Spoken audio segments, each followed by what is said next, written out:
Welcome in to Bears Weekly, a Chicago Bears network production. Download the Chicago Bears official app, brought to you by Verizon, to follow the team on the go. Bears Weekly is brought to you by Advocate Healthcare, Bet Rivers, CDW, Connie's Pizza, and Miller Lite. Here are your hosts, Jeff Joniak, a.k.a. the Mayor of Bearsville, and his sidekick, Tom the Surfmaster Thayer. All right, ready to go. More Bears talk, and welcome into Bears Weekly tonight. Hope your night is going well. I guess if you're a Blackhawks fan, you're going to have a great night. Tom, Jim Miller along shortly as well. Thanks to all the folks at ESPN for helping us out as always. Eric Ostrowski, our Bears Radio Network executive producer, and, of course, Dan Brilli and Jordan Trudup from the Bears. Coming up in our next segment, we're going to sit down with a new second-year punter, with our second-year punter, Trenton Gill. Had a great start to his career. We'll see what he's been up to as the Bears get ready here in a few weeks to get back at it in training camp. Real quick on Bedard, because, you entered out of Notre Dame. He's 17. He's 17 years old. And excitement all around the National Hockey League, but none more right here than in Chicago. Yeah, but, almost like the NBA draft, one player does not a team make. So as much pressure as Connor Bernard's going to have on him in here immediately, especially of the production of Pat Kane in his past, he has a whole city on his shoulders. So it's not only what they're going to get with the first pick, they have to get multiple picks in this draft in order to turn this team into what we all hope it's eventually going to become. Which is true in every sport, Big Time. Yeah. Every sport. That's what I was saying, like the NBA, in San Antonio. They bring in Victor, and I don't want to say his last name because I'm still butchering it. However, today he's measured at 7'3.5". And people are disappointed because they thought he was 7'4 or 7'5". My gosh. Well, that was in his stocking feet, so it's without shoes. So we'll give him a little boost. Well, listen. And who knows? He may grow. When they measure you at the combine, they purposely take height away from you. They don't want to give you the 6'5" that you were listed at as in your high school program. They want to bring you down to 6'3 3/4 like they did. Well, they don't want to. They're just trying to be realistic, Tom. Well, come on. Okay, back your heels up to the wall. You are always a conspiracy theorist. Well, no. So you back your feet up against the wall. You lift your toes off the ground. That immediately shrinks you. And then they take the ruler and they stick it straight down to an inch below your actual scalp. I'm joking about that, but they press it down hard. You are so funny because you probably thought you were taller than you actually were listed. This that's you what take I this said. on. In my high school program, you go back and look at Joliet Catholic, I was listed as 6'5". Yeah, but you weren't. No, but in Notre Dame, I was listed at 6'4", 6'5".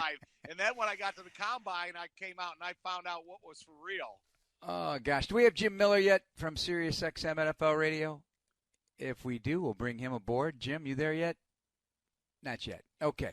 We'll get to Jim in just a minute. He had a good week as well down at the Senior Bowl. We'll talk about that, their Hall of Fame ceremony there. I got to talk about a couple of things, Tom. One, the Bears and Colts joint practice dates and times. That was released officially this week. Had some news that was going to happen, and I think it's a good thing. I like practicing with another team. It's, to me, ramps up practice pretty good. But this will be in Colts territory, so maybe some fans will travel out to see it. The ticket is free. You just got to get one. But it'll be a good couple of days of practice, and I noticed they're both at 6 o'clock at night. That's what I was going to say, 6 o'clock Eastern time. So when you have the entire day that you're going to go through the meetings, you're going to go through installation, you're going to go through a walkthrough, you'll go through lunch, and then you'll have a couple more meetings, and then you'll get ready to go out to practice. So you're going to have a full learning day because you're going to have to excuse me, smoke in the air is getting into my house now from the forest fires. I'm joking. But I'm just saying that, when you start preparing against another team, you're going to start having to have some installation meetings for the defenses and the offenses they're going to play. You can't just go out there blindly. So I think the late afternoon starting time, I think will benefit both teams.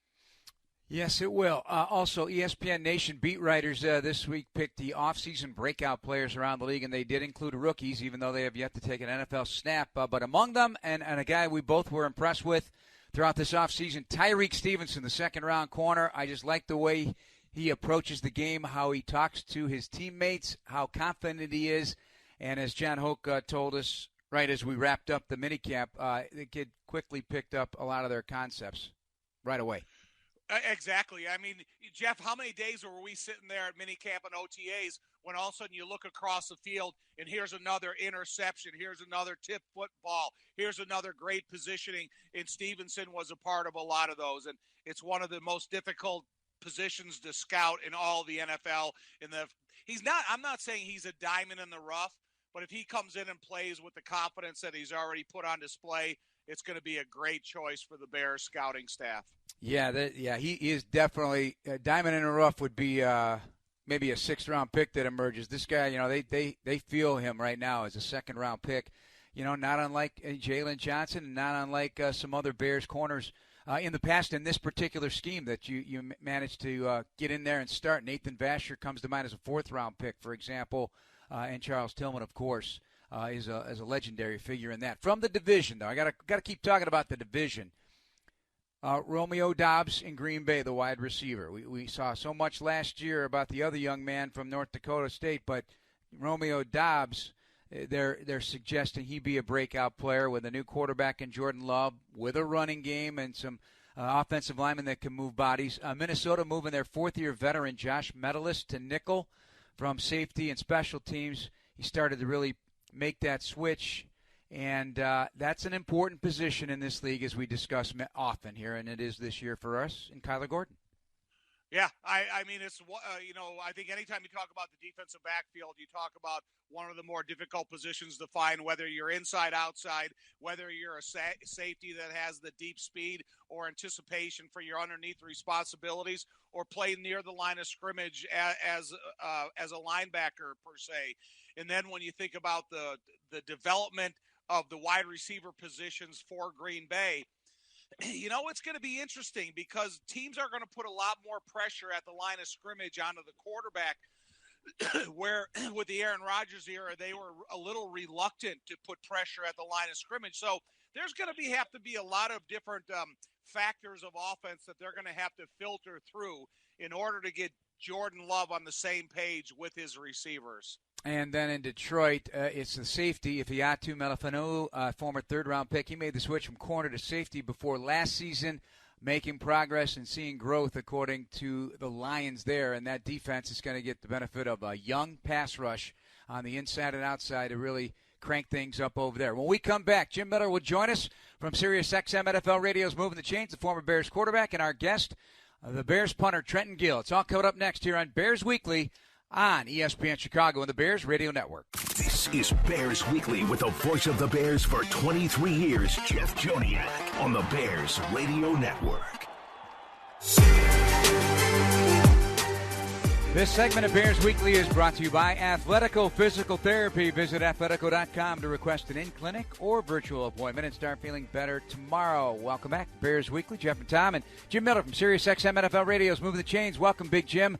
How was it down in Mobile this week? I know it's always an annual affair. The Hall of Fame, Roman Harper, Marshall Yanda, Brian Westbrook, Chris Johnson, and Clay Matthews III. Probably learned a few things and a few more stories. Yeah, it was great, Jeff. Tom, good to be with you guys.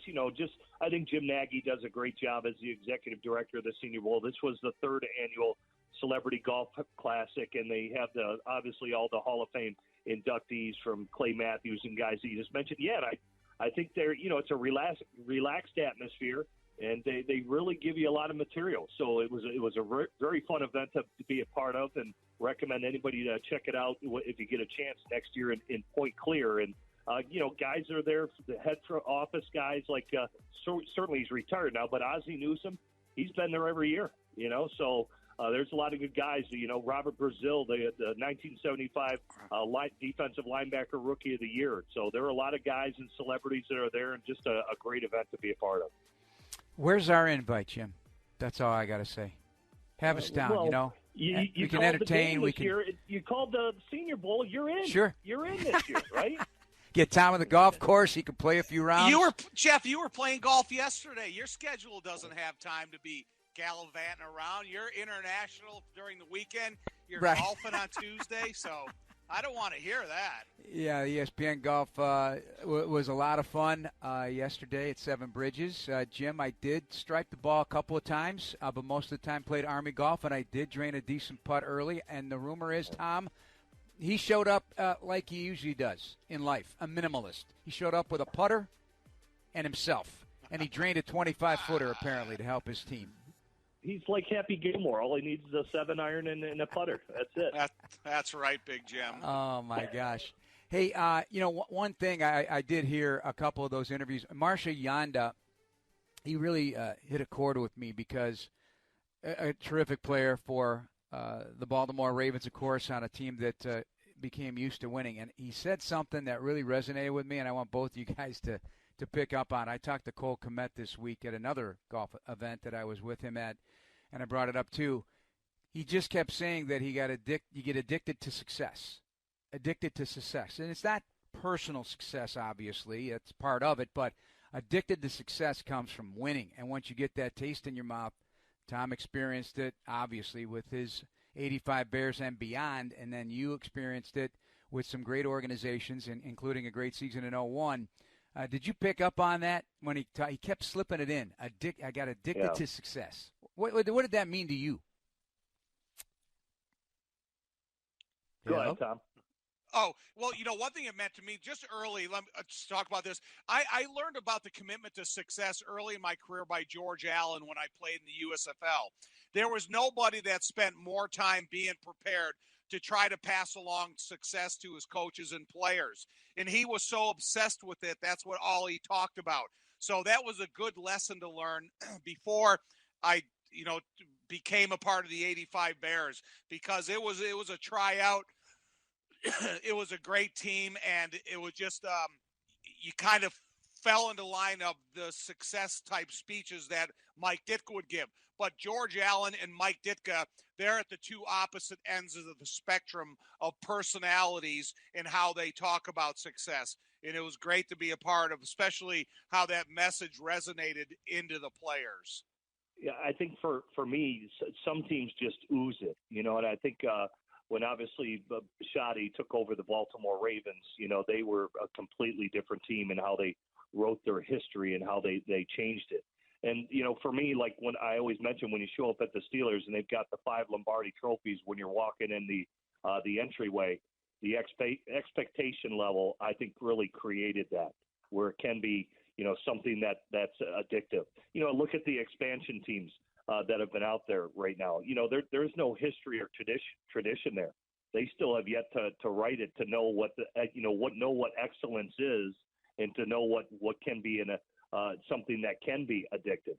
To my knowledge, I don't believe Jacksonville's ever been to a Super Bowl. Houston certainly never has been to a Houston Super Bowl. Carolina has made it, so you can say there's a little bit of history there now where it can be addictive for them, but new ownership and everything that's going on, it's kind of been spiraling out of control since Ron Rivera left there. But I do think the organization, the expectation that they set really creates that addictive nature, because what is expected of you.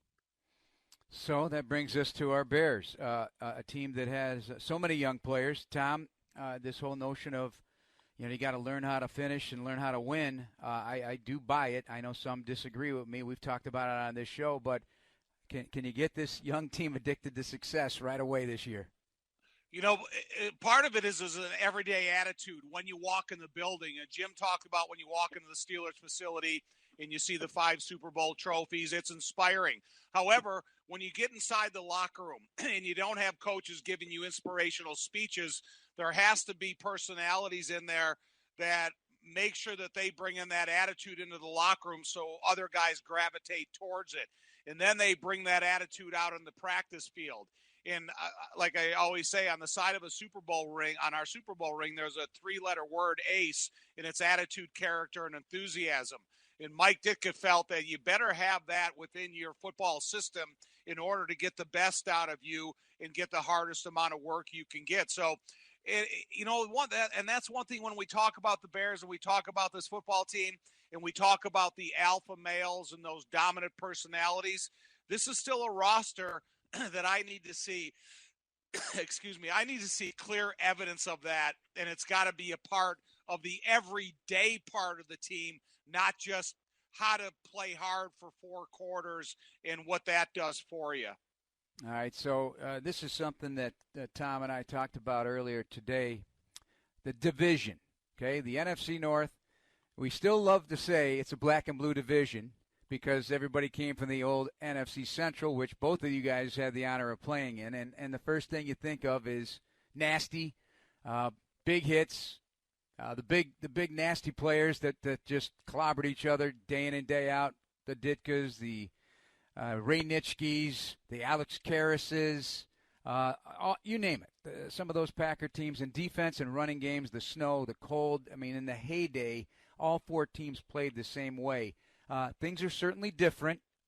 What is this division now, Tom, from your perspective, and what are the Bears in it? I'd like to think they want to be a big part of that black and blue feeling. Well, you know what?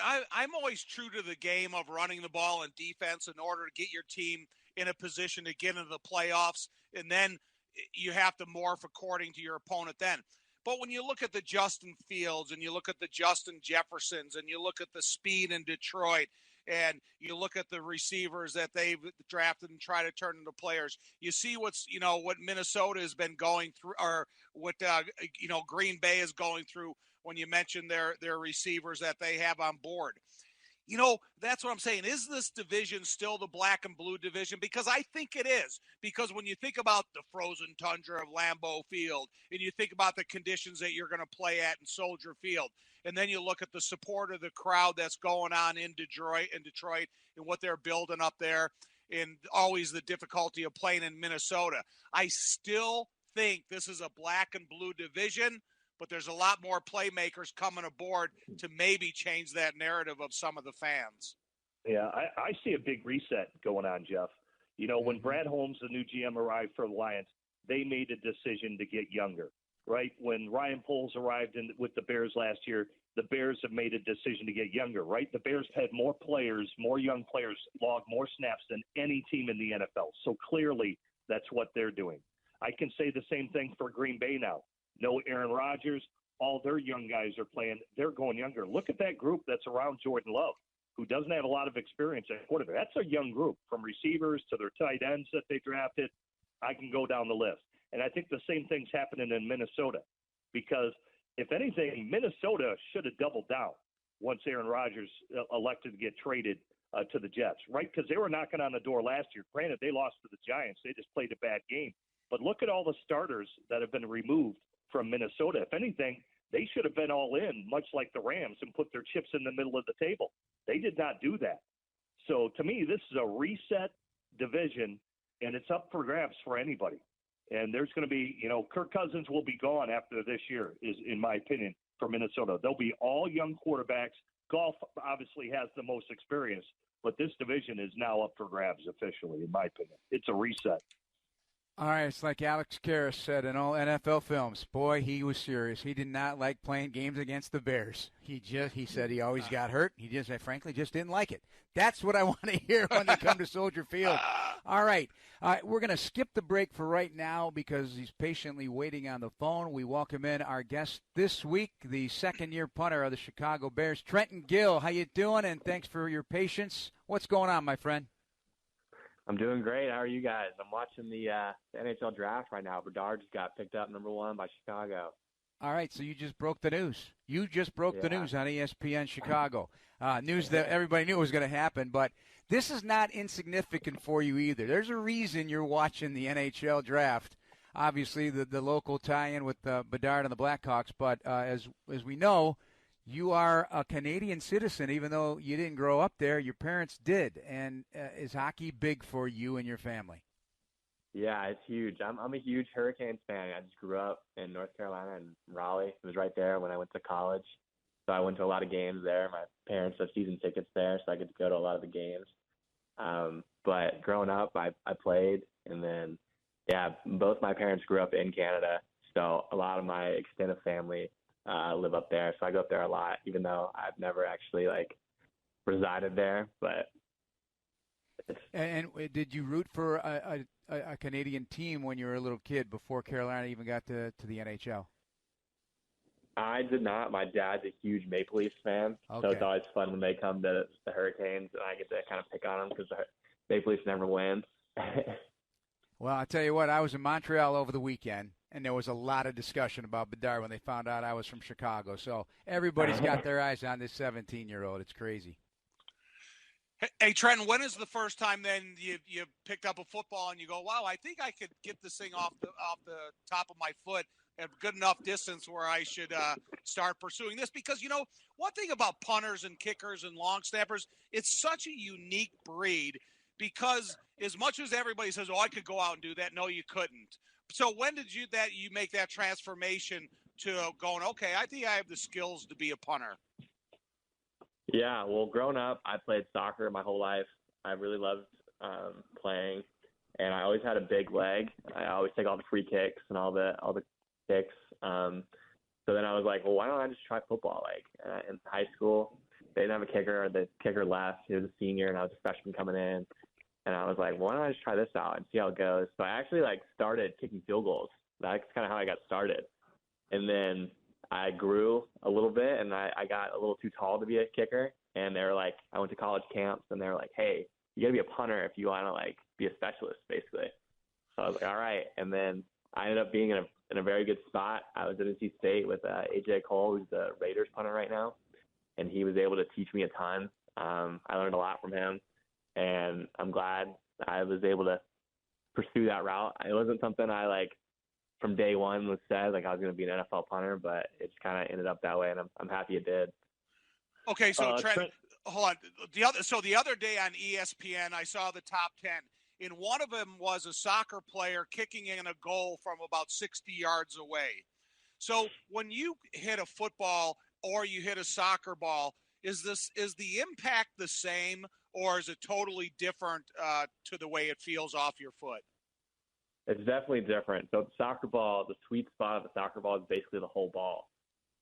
With football, there's such a small sweet spot that gives you a good punt, basically, or a good field goal kick.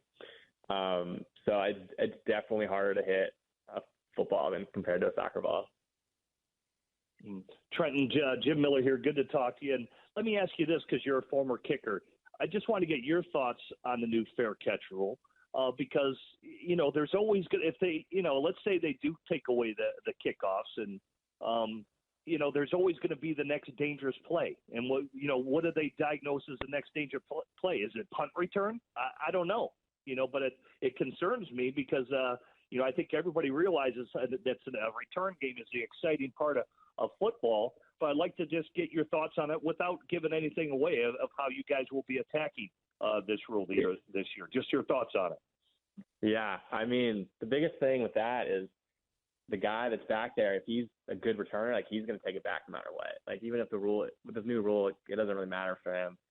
The only thing that's going to change is if they have a bad returner or if they're scared. If they're scared to return, we have a good kickoff coverage, which we will, and they're scared they won't get past 25, so they'll just take the free 25. So, I mean, we're trying to we've been coming up with different ways to prevent teams from trying to fair catch that, just scheme-wise. But, I mean, I think it shouldn't change a lot because we'll have good returners back there. And I think if you have a good returner, you're going to be excited to still take it out. Well, let me follow up with this since Tom asked you about kicking a football compared to a soccer.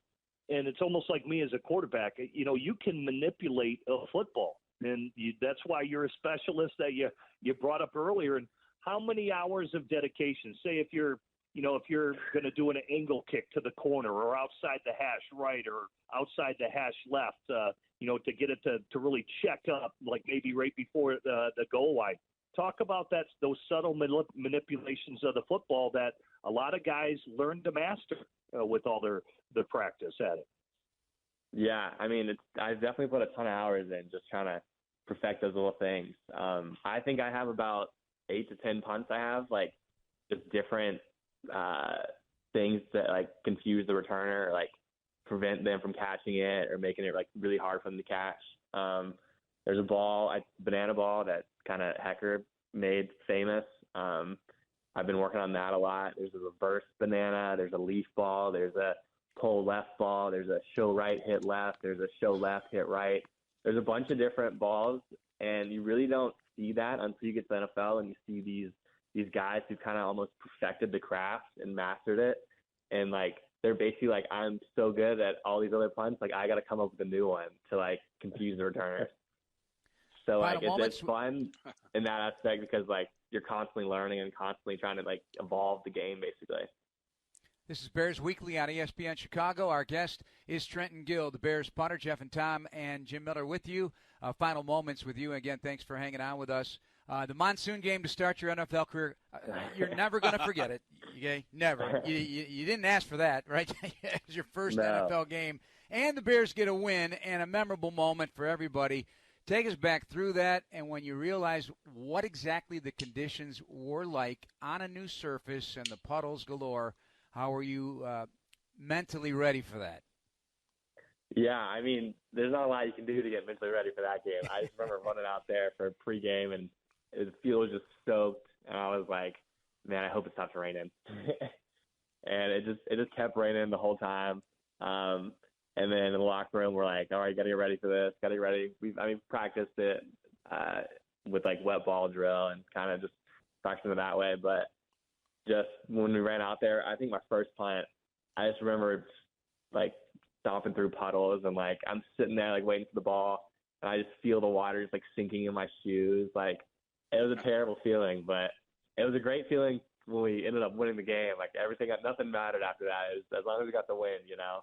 But, I mean, it was definitely a game to remember, just being my first one, and then also just having that crazy weather event as well. All right, our two follow-up questions to that. First of all, that's when you got the penalty for bringing the towel out to wipe off the ground. I don't think we're going to bring that up. But no, I want to bring up the weather in the Buffalo game, because when it was so unbelievably cold, I think everybody that is in the stands is wincing when that ball hits your foot. Yeah, I mean, people tell me, that was the first thing everyone told me when I got up here. It's like, just wait, it gets cold. Just keep waiting, it's going to get cold. And I'm like, yeah, sure, like, it's going to be like, whatever, it's not going to get too cold. And in that game, negative 30-degree wind chill. And I'm like, man, this is what everyone was talking about. But, I mean, the ball doesn't really hurt my foot that much. I mean, I've done it so many times that it really just, it's calloused up a little bit, so it doesn't really bother my foot. But that was the one game, too, where I was like, this is what people are talking about when they say Chicago's cold. Yeah. Well, you can't believe these shoe companies. They can't come up with a galosh cleat yet. I mean, they make every other type of shoe. I mean, but how is it, kicking in the rain, especially when that's heavy? Because like you said, when that water's sinking in your cleat, the leather in the shoes actually, gets soft. The leather gets soft and it gets really mushy, and just maybe explain the difficulties of that. Yeah, I mean, the biggest part, too, is the ball gets heavy. And then when the ball gets heavy, like, your leg gets tired quicker. The ball doesn't go as far.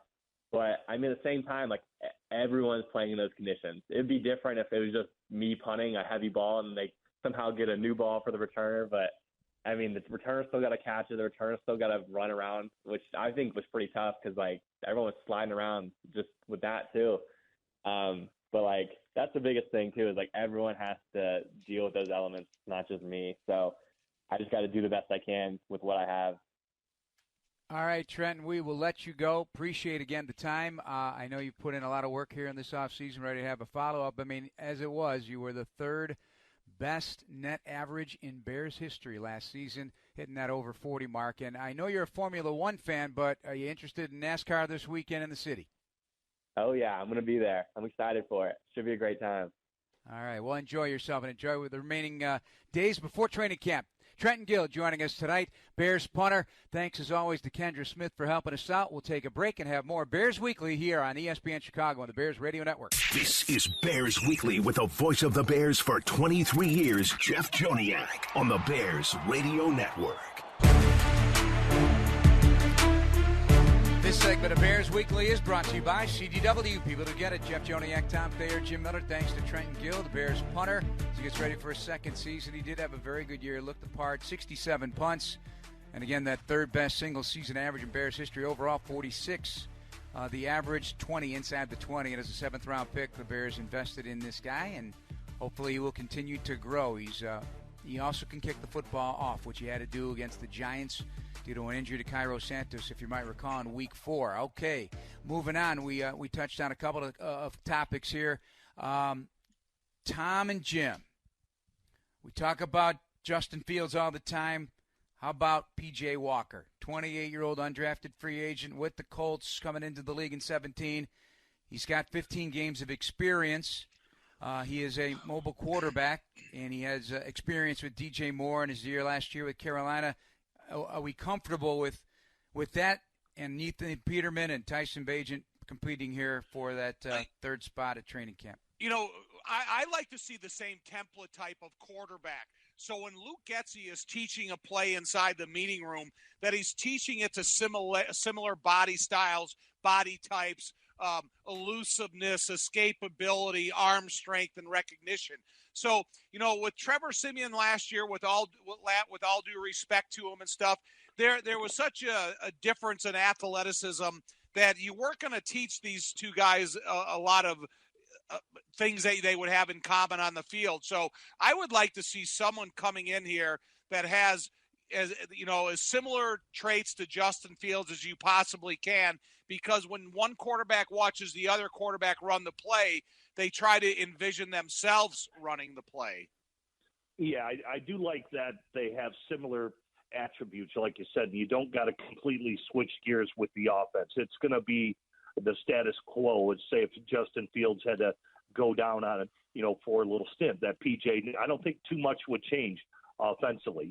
Kind of like, it's out of character for Philadelphia. They drafted the quarterback from Stanford, who's really a pocket passer. He's nowhere near like what Jalen Hurts is. So their offense would have to change dramatically if that rookie Tanner McKee had to get in and play for them. That's not the case for the Bears.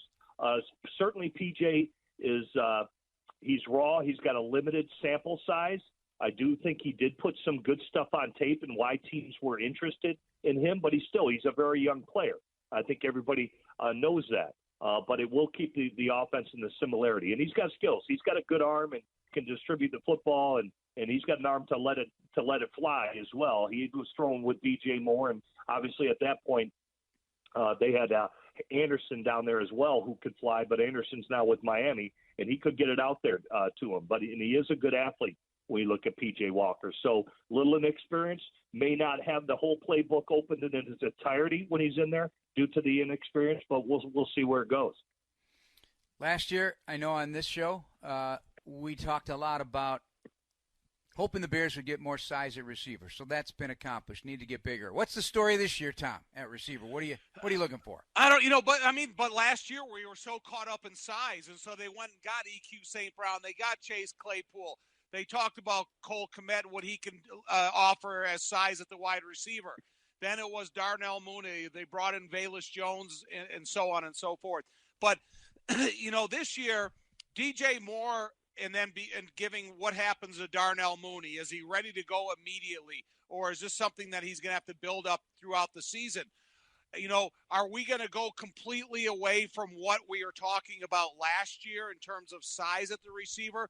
And now you have DJ Moore, Darnell Mooney, like I mentioned, Velus. You still have Claypool and EQ St. Brown, but Chase finished the offseason injured, and EQ St. Brown is the type of guy that is inserted in the offense differently. So I don't know. I still think that the immediate development of the relationship between DJ Moore and Justin is a positive, but I don't know what the receiver position is right now, because last year we were talking about size. Now we need to be talking about efficient targets. Yeah, they've got to make plays. DJ Moore, I'm not worried about one bit whatsoever. Claypool's got to pick it up. That's pretty clear. It was a slow roll for him when he landed. Everybody can say, he didn't get, hook on the offense. Well, that's his job. He needs to learn how to do that, and he needs to get caught up to speed with the offense. So that's on him. As for Mooney, is he going to be the same player? Coming off an injury, he should be able to return to form. He's a guy who attacks it pretty hard, and I would think he will. And I would say the same thing for, as I said about Claypool, for Velus Jones. Velus Jones has got to pick it up. Let's be honest. He lost the Washington game because he muffed a punt, and that can't happen. And he muffed it in another game, too. I think it was the Giant game. So he's got to pick it up. He's got to be more consistent. He's got to be pro at the end of the day. And that's not on the coaches. That's on both of those young men. They got to do it themselves. And I'm very excited about Tyler Scott joining the Bears as well. Yeah, out of the University of Cincinnati. Yeah, a lot of speed indeed. He turned some heads during this offseason. All right, time for another break. This is Bears Weekly on the Chicago Bears Radio Network and ESPN Chicago. This is Bears Weekly with the voice of the Bears for 23 years, Jeff Joniak, on the Bears Radio Network. Hey, you want VIP access to every Bears home game, exclusive seating, sideline credentials, and more now available. Get the ultimate VIP fan package this season by visiting ChicagoBearsVIP.com. Jeff Joniak, Tom Thayer, Jim Miller with you. Thanks for joining us, everybody. Holiday week next week. We'll be with you on July 3rd, so that'll be our next Bears Bears weekly show, and so I'm excited to have you along for that. Running game, you touched on it, Tom. You still have that mentality. I do too.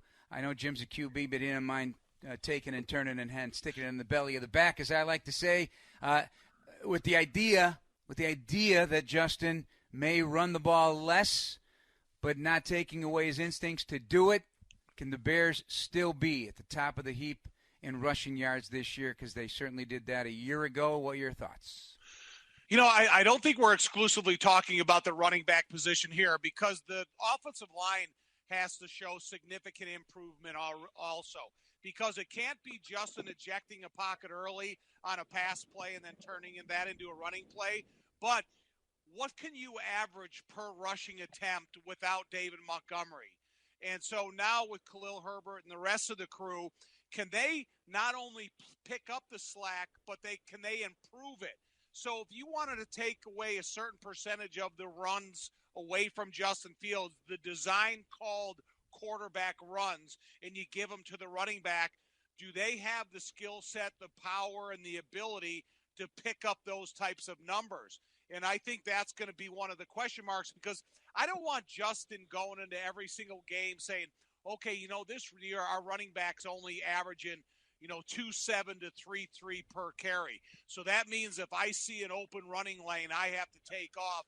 And that's what's going to assist our running numbers the most. Because when you look at some of the big runs he had last year, they were the biggest statistical help to the running game of that day.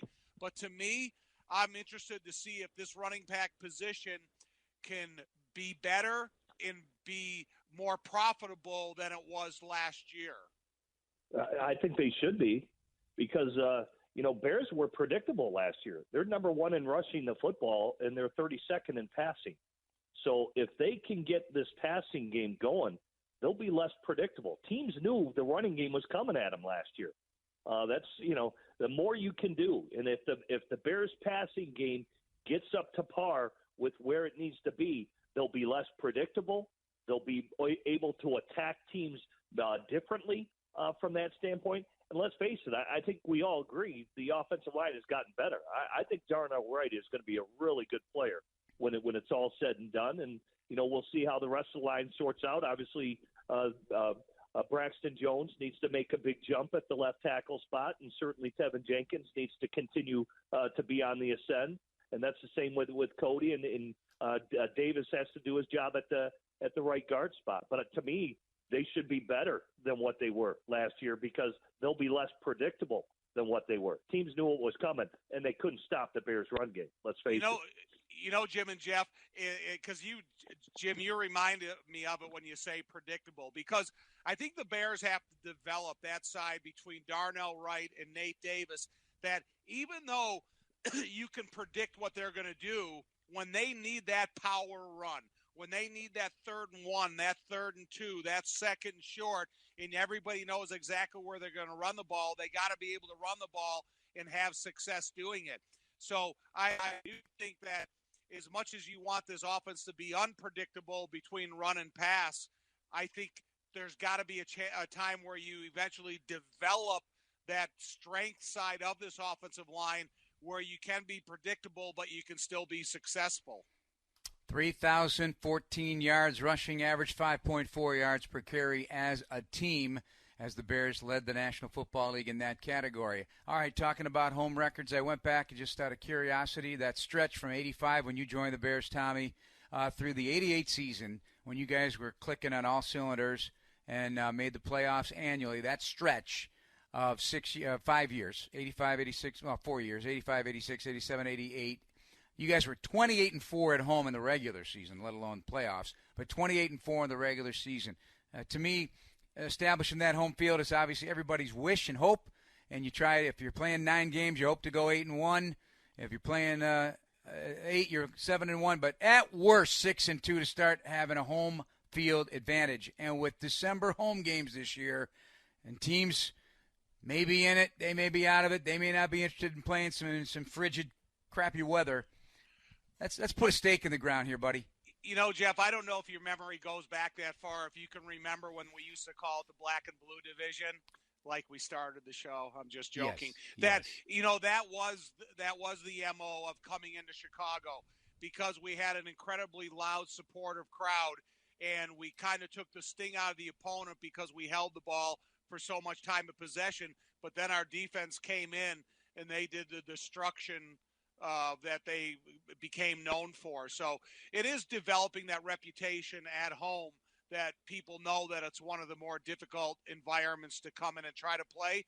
And I think the Bears with Soldier Field, with a natural grass stadium, whether it's the Christmas Eve game where it's 30 below or it's the monsoon at the start of the season. San Francisco, they never predicted that rain. They never thought it was going to rain like that when they were coming to Chicago the day before that game. Jim, did you hate playing in any particular stadium? Yeah, I think Arrowhead is a very difficult place to play. For obviously the crowd reasons. It can get loud in there for an outdoor stadium. It's hard to believe that them and Seattle are the two loudest stadiums, and they're outdoor stadiums, and those are difficult stadiums to play in. But definitely, I thought Arrowhead was a difficult place to play. But that is when they had Derek Thomas too. He's pretty difficult to go against. Yeah, just a touch, just a tad. But when the Bears are winning, go ask Andy Heck. Yeah, right. He was a tackle that gave up 7 sacks to him in one game. Mm-hmm. Oh wow, good recall there. He's offensive line coach right now. I know for that. the Kansas City Chiefs. that memory would haunt me the rest of my offensive life. Maybe you wouldn't be in the media anymore. You'd be hiding still at 62 years old. I think he's had triplets, and he's yes.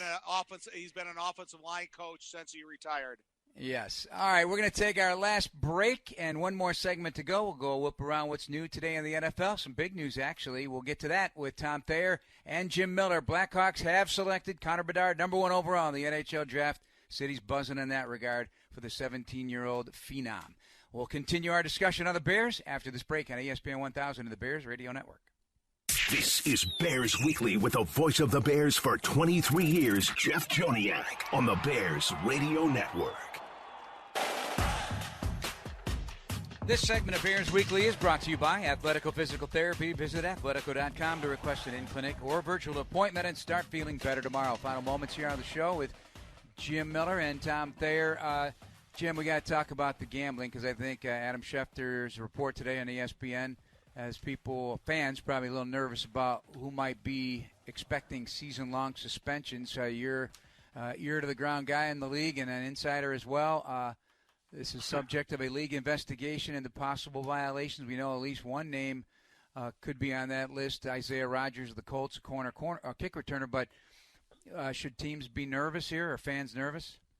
Well, I think you're nervous of guys, but I think it's for the right reasons. I actually think the suspensions are going to be too light. If they're saying Isaiah Rodgers is going to get an entire year, I think the NFL, they've gotten in bed with gambling, and now they need to make sure that the integrity of the league doesn't get spoiled here or get tainted. And so I think for some guys, you just gotta throw the book at them, and some guys should be banished for life if they're even involved remotely with it, because I do think the perception is some games are fixed as it is. So you got to eliminate that as an organization or as a league. because the integrity of the league is at stake. Again, they decided to do this, and so I think for them to come out and have to lay harsh punishments, I do think they have to be harsh, because there can't be any perception from the public that there is shenanigans going on. So I do think it'll be hard suspensions, but some of them I've heard, I think they're a little light, in my opinion. I'd send a clear message to any other player in the NFL or anybody in the front office or anybody involved involved with the league at all, that, hey, this is what the consequences are, because they can't have anything but the integrity take down this league, and that's got to be first and foremost, in my opinion. Yeah, if I think any player out there makes a claim that they weren't aware of what their responsibilities or what the repercussions could be, it's a kind of a joke, because the first thing that you see when you walk into a locker room on game day is the signs taped on the wall. They do it every single locker room about how much of an infraction that is against the laws of the NFL. All right, we got a minute to go. Jim, Lloyd Howell, tell us who he is, what he's all about. He's the new NFLPA executive director, replacing the outgoing DeMaurice Smith, MBA, Harvard Business. A big business background, not legal like D. Smith was. Does that matter? Yeah, I think this is kind of an outsider, who collects data. Essentially, he's basically worked for a defense contractor for the United States government, all right, where they collect data. Yes, he was the chief financial officer and treasurer, but the part about what he did is that business collects data. So it doesn't seem to really fit with what the NFLPA is doing. So he's got to get up to date on certainly the sport of football. But let's be honest, he's 8 years away from the next collective bargaining agreement. I don't know how much he's going to do, and who knows? He's already worked 34 years. Does he go 6 years and then retire and not even be a part of the next collective bargaining agreement? I don't know, but seems like an odd choice, in my opinion. Many leadership roles, though, in his background, that's for sure. All right, that's going to wrap it up for us. Jim, thank you. Have a great weekend. We'll talk to you on the 3rd of July. All right, buddy? Sounds good. You guys, too. Have a good night. And, Tom, take care. Enjoy your rest of your week as well. Thanks to Erica Ostrowski, our executive producer of the Bears Radio Network, Kendra Smith, our producer tonight, along with Dan Brody and Jordan Tredup from the Bears. And thanks as punter Trenton Gill joined the program earlier tonight. For Jim Miller, Tom Thayer, I'm Jeff Joniak. Thanks for listening, everybody. This has been Bears Weekly on the new radio home of the Chicago Bears, AM 1000 ESPN Chicago. We'll talk to you next week. Stay tuned. Jeff Miller is next. I think he'll be talking hockey. And Connor Bedard, followed by White Sox baseball in Anaheim against the Angels. Good night, everybody. Thank you very much. Thanks for listening. Thank you for listening to the Chicago Bears Network presentation of Bears Weekly, hosted by the mayor of Bearsville, Jeff Joniak, and Surfmaster Tom Thayer. Podcasts are available on the Chicago Bears official app. Brought to you by Verizon and Apple Podcasts. Bears Weekly has been brought to you by Bet Rivers and Miller Lite.